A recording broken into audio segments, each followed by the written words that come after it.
जो हुलुक बुलुकी कर रहे हैं ना, ये राष्ट्रीय जनता दल के कहने पर कर रहे हैं। अच्छा। और एनडीए गठबंधन में रह के इंडिया गठबंधन के लिए काम चिराग पासवान कर रहे हैं। स्टार्टेड प्लान में जेपी नड्डा उनको लेकर आएंगे और फिर भी आप कहिएगा कि उनको कोई पूछ नहीं रहा है। अब इससे बड़ा कुछ गलत बात हो सकता है? अरे हम तो पहले भी आपके माध्यम से कहे थे कि कोई उधरे जा रहा है, लटक जाए तो कोई क्या करेगा। गठबंधन के सहयोगी का जो सीट है वो कोई काटेगा। हम न तय करेंगे कि इस सीट पर कौन चुनाव लड़ेगा, कौन नहीं लड़ेगा। मिलेगा आपको तब न तय कीजिए। तो हमको नहीं मिलेगा तो किसको मिलेगा? नहीं देगी बीजेपी उस सीट तो भाग जाइएगा गठबंधन छोड़ के। अरे नहीं का सवाल ही नहीं है। अगर नहीं देगी सीट तो हमारे नेता आज 5 साल से माननीय प्रधानमंत्री जी के साथ कैबिनेट में रहते। वो जा कोई चिराग पासवान बैठल हैं।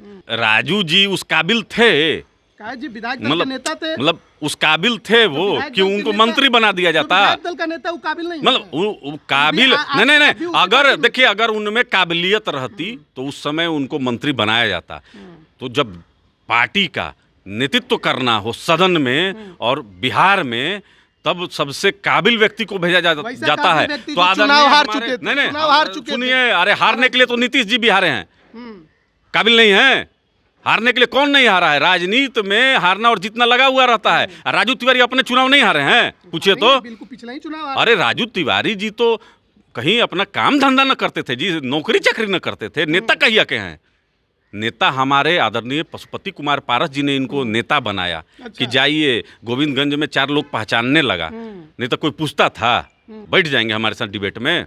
अगर बैठ जाएंगे ना तो जो नहीं सो आप। राजमोहन जी आपके ऑन कैमरा में बोल रहा हूँ, मेरे साथ डिबेट में बैठा के देख लीजिए राजू तिवारी जी का, उनको पता चल जाएगा कि वो कितना काबिल हैं। नमस्कार, आप लाइव बिहार देख रहे हैं। मैं हूं राजमोहन तिवारी। देखिए, अब लोकसभा चुनाव में ज़्यादा वक्त नहीं बचा है। अब कुछ दिनों के अंदर ही चुनाव आयोग उसकी घोषणा भी कर सकता है। लेकिन उससे पहले बिहार की राजनीति में बवाल मचा हुआ है, क्योंकि नीतीश कुमार ने तो पाला बदल लिया है, एनडीए में वापस आ गए हैं। और उसके बाद एनडीए के अंदर चाचा भतीजे की लड़ाई और जोर पकड़ रही है। नीतीश कुमार वापस क्या आए, अब केंद्रीय मंत्री पशुपति पारस पूरे जोश में नजर आ रहे हैं, चिराग पर सवाल उठा रहे हैं, तो उधर से भी करारा जवाब मिल रहा है। साफ तौर पर पार्टी के नेता कह रहे हैं मर्यादा में रहने को, गठबंधन धर्म का पालन करने को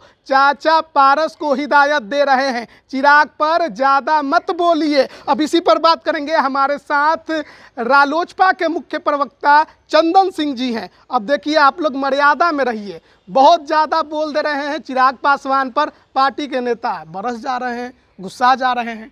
अब देखिए राजमोहन जी, मर्यादा की बात वो लोग कर रहे हैं जो भारतीय जनता पार्टी के पीठ में लगातार खंजर मारते रहे। और ये समय 2020 से ही इसकी शुरुआत हो चुकी थी। राघोपुर आपको याद होगा, राघोपुर कोई साधारण विधानसभा चुनाव नहीं था। वहाँ पर विपक्ष के नेता तेजस्वी प्रसाद यादव चुनाव लड़ रहे थे और चिराग पासवान उनको मदद करने के लिए अपने एक सिपे सालार को वहाँ पर खड़ा कर दिए, जो राजपूतों के वोट को काटने का काम किया। और भारतीय जनता पार्टी उतने ही वोटों से हार गई। तेज प्रताप को हसनपुर में मदद करने का काम किया गया। लोक जनशक्ति पार्टी के उम्मीदवार का कार्यालय चिराग पासवान ने खुलने नहीं दिया। अब आप आ जाइए कुशेश्वर स्थान और तारापुर में, ये वहाँ पर वोट काटने का काम किए। आप आ जाइए, बिहार विधानसभा की 6 सीटों पर ये चुनाव लड़े और उसमें भारतीय जनता पार्टी के भी खिलाफ में था, वहाँ भी इनकी जमानत जब्त हुई। अभी वर्तमान में मैं आपका ध्यान आकृष्ट करता हूँ कि राजस्थान और मध्य प्रदेश में उन्हीं सीटों का चयन किया गया जहाँ भारतीय जनता पार्टी के विधायक थे। तो खंजर मारने का काम कौन कर रहा है और मर्यादा तोड़ने का काम कौन कर रहा है? आप लोग कब तक पुराने बातों को लेकर ढोते रहिएगा? बीजेपी के खिलाफ चुनाव लड़ा, बीजेपी को कोई दिक्कत नहीं है, आपको किस बात का दिक्कत है? देखिए, गठबंधन के सुन लीजिए, बड़े भाई बीजेपी है ना, गठबंधन के अंदर गठबंधन बनाने का प्रयास चिराग पासवान ने किया। एनडीए गठबंधन में आदरणीय जीतन राम मांझी, आदरणीय उपेंद्र कुशवाहा जी को कहीं ना कहीं भड़काने का काम किया गया। आदरणीय संतोष सुमन जी को इस्तीफा देने के लिए कहा गया, सलाह दिया गया। चिराग पासवान फ्लोर टेस्ट में भी भारतीय जनता पार्टी की सरकार, एनडीए की सरकार को गिरते हुए देखना चाहते थे। नहीं, ये तो आप देखिए, कह रहे हैं, नहीं ये नहीं, तो मैं आप कह रहा हूं, नहीं, मैं नहीं कह रहा हूं, मैं साबित करूंगा आपके इस इंटरव्यू में। करिए ना। चिराग पासवान आदरणीय नीतीश कुमार जी का एक भी पोस्ट करते हैं, आप सोशल मीडिया पर देख लीजिए। माननीय प्रधान, नीतीश सुन कुमार लीजिए, का बीजेपी पोस्ट करती है। सुन लीजिए, बीजेपी, सुनिए ना, शिक्षक बहाली का अभी नया पर जो निकाला जा रहा है विज्ञापन, बीजेपी ने खुद सम्राट चौधरी और विजय सिन्हा का फोटो लगाया, नीतीश कुमार का नहीं लगाया। बीजेपी जब खुद प्रचार नहीं कर रही है, आप चिराग पासवान से क्यों उम्मीद लगा रहे हैं कि वो नीतीश कुमार का प्रचार? देखिए, एनडीए के, बिहार एनडीए के नेता आदरणीय नीतीश कुमार जी हैं। अच्छा, और नीतीश कुमार जी के ही नेतृत्व में बिहार की सरकार चल रही है, स्पष्ट समझ लीजिए। देश के नेता हमारे यशस्वी प्रधानमंत्री आदरणीय नरेंद्र मोदी जी हैं, ये स्पष्ट, इसमें कहीं कोई दो मत नहीं है। लेकिन चिराग पासवान एक साजिश और षड्यंत्र तेजस्वी प्रसाद यादव के साथ मिलकर कर रहे हैं। आदरणीय लालू प्रसाद यादव जी के कहने पर 11 लोकसभा के प्रभारियों का ये लिस्ट जारी की है। इसमें वही लोग हैं जो इनके प्रत्याशी हैं। तो कहीं ना कहीं इनकी सेटिंग गेटिंग जो है, जो हुलुक बुलुकी कर रहे हैं ना, ये राष्ट्रीय जनता दल के कहने पर कर रहे हैं। और एनडीए गठबंधन में रह के इंडिया गठबंधन के लिए काम चिराग पासवान कर रहे हैं। आपके अलायंस की सबसे बड़ी पार्टी बीजेपी है, आप लोग ये सब उनसे क्यों नहीं कह रहे हैं? उनका ध्यान इस पर क्यों नहीं खींच रहे हैं कि देखिए हमारे गठबंधन में इस प्रकार का खेल हो रहा है, इनको पार्टी से निकालिए? अरे तो इनको कोई पूछ रहा है? अरे इनको कोई पूछ, इनको नहीं पूछ, अरे क्या बात कर रहे हैं? प्लान में जेपी नड्डा उनको लेकर आएंगे और फिर भी आप कहिएगा कि उनको कोई पूछ नहीं रहा है। अब इससे बड़ा कुछ गलत बात हो सकता? अरे हम तो पहले भी आपके माध्यम से कहे थे कि कोई उधरे जा रहा है, लटक जाए तो कोई क्या करेगा। अब चिराग पासवान इस गठबंधन में, अब चल तो रहा था मीडिया में कि डिप्टी सीएम बनेंगे, है एक ना विधायक ना एमएलसी ना सांसद, आपको बना देगा डिप्टी सीएम। अरे बिहार की राजनीति में कहीं वर्तमान में ये दिख रहे हैं? राजमोहन जी, आप तो वरिष्ठ पत्रकार हैं, बताइए, कहीं आपको नजर आ रहे हैं? ये जो झुंझुना था इनके हाथ में, अब झुंझुना है आदरणीय नीतीश कुमार जी का विरोध। और देखिए राजनीतिक, देखिए गठबंधन में रहे तो बीजेपी ने भी विरोध किया। देखिए, एक राजनीतिक सूचिता भी होती है। जब नए मुख्यमंत्री शपथ लिए, चिराग पासवान का अहम और अहंकार इतना बड़ा है, नहीं कहाँ पैर छुआ? अरे पैर तो ये कहाँ पैर छुए? नीतीश जी देखबे नहीं किए, वो आगे बढ़ गए। तो अपना किए ना, ये तो संस्कार निभाया इन्होंने। पैर अब किसको छुए ये के जानता है? कैमरा में साफ साफ दिख रहा है, तो क्लियर दिख रहा है। आदरणीय नीतीश कुमार जी का पैर छुइएगा तो आशीर्वाद देंगे, लेकिन ये किसका पैर छुए कि नीतीश जी आगे बढ़ गए? ये हम लोग को दिख रहा है, भारतीय जनता पार्टी को दिख रहा है। तो राजनीति में देखिए, जो हुलुक बुलुक करता है ना, उसके साथ कोई नहीं रहता है। एक विधायक इनको छोड़कर चला गया, ना इनके साथ इनका कार्यकर्ता है, ना इनके साथ सांसद है, तो अकेले चिराग पर अकेले चना कहीं भाड़ फोड़ता है? चलिए ना, चना भाड़ फोड़े नहीं फोड़े तो चुनाव आ ही रहा है, पता चल जाएगा। लेकिन क्यों ऐसा लगता है कि आप लोग बहुत परेशान है चिराग पासवान से? उनके बिना आप लोगों का गुजारा नहीं चल रहा है। मतलब जब देखो तब चिराग पासवान, छोड़िए चिराग पासवान को, आगे हम लोग धरे हुए हैं। और आप ही न पकड़े हुए हैं, हम तो बोलना भी नहीं चाहते हैं। बिहार की राजनीति में इनका कोई स्थान नहीं है। इन पर हम अपना टीका नहीं, हम अपना टीका टिप्पणी नहीं करना चाहते। देखिए, हमारे साथ हमारे सभी सांसद हैं राजमोहन जी, और एक बार नहीं कई बार सबके सामने उसका परेड भी कराया जा चुका है। आदरणीय जेपी नड्डा जी के सामने अभी राष्ट्रीय परिषद और राष्ट्रीय कार्य समिति की बैठक थी, उसमें भी सभी मीडिया साथियों के सामने हमारे सांसद मौजूद थे। एक आदरणीय बीना देवी जी उपस्थित नहीं थी, चूंकि उनकी पुत्री का रिसेप्शन था। वो तो खुलेआम बोल चुकी हैं कि हम चिराग पासवान के साथ हैं। अरे वो आ जाएगी इधर। देखिए, सुबह का भूला शाम को जब घर आ जाता है तो उसको भूला थोड़े कहते हैं। आप आने समय आने दीजिए ना, आप अभी अधिसूचना नहीं आई है, आने दीजिए। आदरणीय बीना देवी जी भी इधर ही आपको दिखाई देंगी, इसलिए कि स्वर्गीय रामविलास पासवान जी के सच्चे जो उत्तराधिकारी हैं वह आदरणीय पशुपति कुमार पारस जी हैं, और जनता भी जानती है। अब चिराग पासवान व्याकुल भारत होइल हैं, तो घूमते रहें अपने क्षेत्र छोड़ के किसी और के क्षेत्र में अगर आप घूमिएगा तो आपका वही हाल होगा। इसमें दिक्कत क्या है? आप लोगों का बात अगर हाजीपुर को लेकर हो चुका है तो फिर इसमें गहमा गहमी किस बात की? कहिए कि देख लीजिएगा जो होगा। राजमोहन जी, हम लोग गठबंधन के सहयोगी के बारे में बोलना नहीं चाहते हैं, लेकिन नहीं, सुन लीजिए। अरे आप जब हमारे लोकसभा क्षेत्र में आके सभा कीजिएगा और आकर साजिश और षड्यंत्र रचिएगा, बाहर से लोगों को हाजीपुर में लाइएगा, तब तो अब मुंह में उंगली डालिएगा तो बोलेंगे ना, तब तो आपको सुनना पड़ेगा। नहीं, अरे हाजीपुर तो अच्छा, हम भारतीय जनता पार्टी के कैंडिडेट हैं या भारतीय जनता पार्टी के सहयोगी हैं? सहयोगी हैं। हम सहयोगी हैं ना, तो सुन लीजिए, तो सहयोगी के पास 6 सीट न है, 6 लोकसभा सीट है हमारे पास। सुन लीजिए, हमारे पास अभी 5 है, एक चिराग पासवान अलग है। बीना देवी भी तो, अरे बीना देवी जी भी आ जाएंगी। आप काहे चिंता फिक्र कर रहे हैं? अच्छा, आपको 5 साल में 4 साल हमारे ही साथ नजर आ रहे हैं, 4 साल का, पौने 5 साल। अब 1 महीना से वो इधर उधर गई हैं, 1 महीना से इधर उधर गई हैं, वो भी आ जाएंगे, आप निश्चिंत रहिए। तो एक चिराग पासवान व्याकुल भारत होके अपना वो अलग अपना झंडा उठाए हुए हैं। तो भाई जी, जब हम राष्ट्रीय अध्यक्ष जी के पास जब परेड करा दिए हैं, तो गठबंधन के सहयोगी का जो सीट है वो कोई काटेगा? हम न तय करेंगे कि इस सीट पर कौन चुनाव लड़ेगा, कौन नहीं लड़ेगा। मिलेगा आपको तब न तय कीजिए। तो हमको नहीं मिलेगा तो किसको मिलेगा?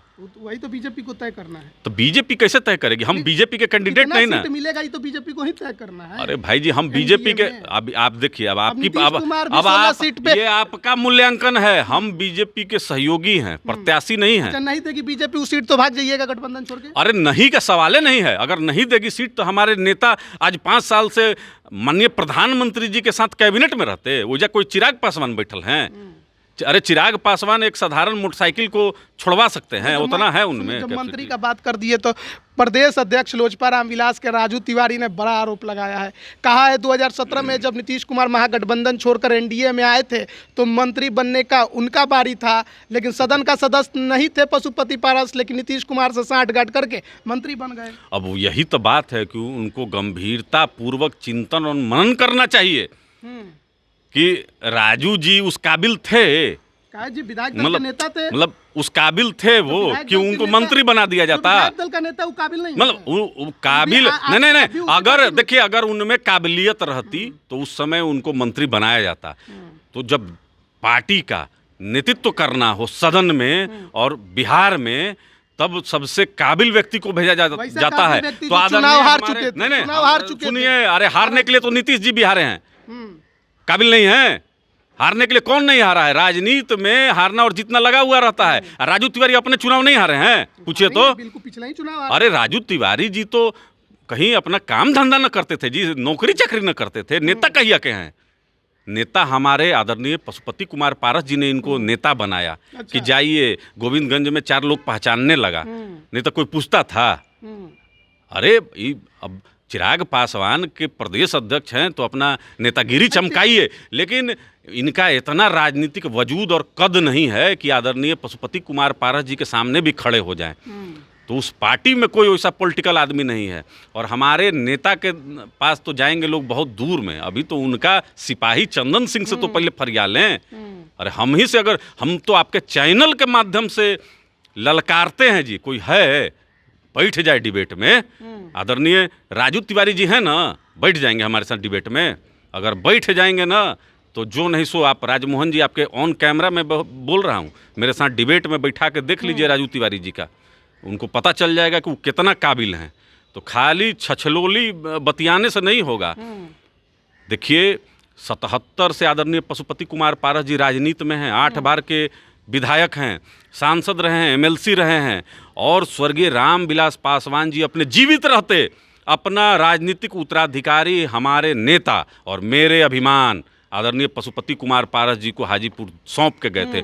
उनकी लकीर को छोटा करने का प्रयास जो करेगा उसको मुंह तोड़ जवाब मिलेगा। तो आपने कहा था कि तेजस्वी से 60 हम साबित करेंगे, साबित नहीं किए आप। कैसे हो गया 60 अभी लोकसभा चुनाव? आप सुन लीजिए, राष्ट्रीय चैनल पे चल रहा है, हमको कहने की जरूरत नहीं है, और देश भर के चैनलों में चला है कि मनोज झा से, आदरणीय लालू प्रसाद यादव से और तेजस्वी प्रसाद यादव से इनकी डील चल रही है। और ये जो 11 इनके लोकसभा प्रभारी की लिस्ट अगर आप देखिएगा तो जिसमें 6 लोक जनशक्ति पार्टी की सीटें हैं, 4 जनता दल यूनाइटेड की सीटें हैं और 1 भारतीय जनता पार्टी की सीट है। जहां गठबंधन में अभी सीटें बटी नहीं, राजमोहन जी सुन लीजिए, और वहां पर आप प्रभारी अपने सहयोगियों को कॉन्फिडेंस में लेकर आप भेजने, वो किसको मदद करने चल गए हैं? हमको अरे जिसका पार्टी नहीं है, जिसका पार्टी नहीं है, गिरोह बना के आप मदद कर दीजिएगा। अरे पासवान तो आप पार्टी नहीं, गिरोह है। आप सुन लीजिए, आप चिराग पासवान पार्टी नहीं चलाते, गिरोह अरे चलाते सुन हैं। लीजिए, जिससे जिससे वो चॉकलेट लिए होंगे, वो चॉकलेट धारी को भी न सिंबल देना है। अच्छा। तो सिंबल ही अपने गिरोह से बांटेंगे, तो NDA से हेलीकॉप्टर आप लोग छाप से। NDA से इनको निकलवा रहे हैं, हाँ। अरे हम लोग कौन होते हैं निकलवाने वाले, लेकिन मूल्यांकन और आकलन करना चाहिए कि लगातार जो गठबंधन के पीठ में खंजर मारता हो, और मैंने कई उदाहरण आपको दिए, आदरणीय प्रधानमंत्री जी को जो ट्वीट पर विश नहीं करता हो, जो नए संसद भवन के लोकार्पण में अपने हवा महल में सोया हुआ हो, वो बिहार की राजनीति नहीं कर सकता है। और आप सुन लीजिए राजमोहन जी, बहुत पैरोकार आप प्रवक्ता की तरह बात कर रहे हैं। अच्छा। आप सुन लीजिए, जिस अब नहीं, आप सुन, आरोप आप सुन लीजिए, लगा- सुन गलत लीजिए, बात है। नहीं, सुन लीजिए। सवाल करना मेरा काम नहीं, है। आप सवाल नहीं, कर सवाल रहे हैं, करना नहीं, मेरा सवाल कर काम रहे हैं, तो मैं आपको बताता हूं कि जिस बिहार फर्स्ट और बिहारी फर्स्ट की चर्चा चिराग पासवान करते हैं, अभी भी इन दिनों भी आप ट्वीट देखे होंगे, तो क्या जमुई को आपने आपको जो 10 साल वहां पर प्रतिनिधित्व करने के लिए मिला, क्या आपने फर्स्ट बना दिया? आप सांसदों का जब मूल्यांकन करेंगे तो उसमें सबसे फिसड्डी आज के समय में जमुई है। और जिस जमुई में ये केंद्रीय विद्यालय का जा रहे हैं कार्यक्रम में, वो भी विद्यालय बनाने में हमारे नेता आदरणीय पशुपति कुमार पारस जी की अहम भूमिका है। क्योंकि जहाँ से ये पास होता है वहाँ पर हमारे नेता बैठे हुए हैं और वो चाहते हैं कि जमुई का समुचित विकास हो। लेकिन स्वर्गीय रामविलास पासवान जी जनता को सौंप कर जमुई में गए थे चिराग पासवान को। अब चिराग पासवान अपने हवा महल में आराम करने लगे तो इसमें नेता की कोई गलती नहीं है। चिराग पासवान को जनता से माफ़ी मांगनी चाहिए कि 10 साल उन्होंने पूरी तरीके से जमुई की उपेक्षा की, अवहेलना की और फिर से ठगने के लिए ये जमुई भागने के प्रयास में है। तो जनता सही समय पर जवाब देगी, हम तो यही जानते हैं। चलिए, बहुत बहुत धन्यवाद आपका हमारे साथ जुड़ने के लिए। तो देखिए, सवाल और जवाब का सिलसिला था। हमारे साथ राष्ट्रीय लोक जनशक्ति पार्टी के मुख्य प्रवक्ता चंदन सिंह जी जुड़े हुए थे। कई सवाल थे जिसका जवाब लेना ज़रूरी था, लेकिन देखिए क्या है, नेता हैं, सवाल करने में कभी कभी गुस्सा आ जाता है, इंसान तिलमिला जाता है और फिर पत्रकार को भी बहुत कुछ कह देता है, जैसे नीतीश कुमार कुछ दिन पहले तक कहते रहते थे। खैर, वो सब चलते रहती हैं, लेकिन इसी के बीच में जिस तरीके का राजनीतिक परिस्थिति अभी बिहार में बनी है, नीतीश कुमार के पाला बदलने के बाद, उसके बाद चिराग पासवान को लेकर संशय जरूर खड़ा हुआ है कि क्या जिसका विरोध वो अब तक करते रहे हैं उनके साथ वो एनडीए में रहेंगे या फिर वो अब दूसरा रास्ता चुनेंगे। देखना होगा कि अब लोकसभा से पहले चिराग पासवान क्या फैसला लेते हैं। बने रहिए लाइव बिहार के साथ। आप सभी का बहुत बहुत धन्यवाद। लाइव बिहार YouTube पर सब्सक्राइब और Facebook पर लाइक जरूर करें।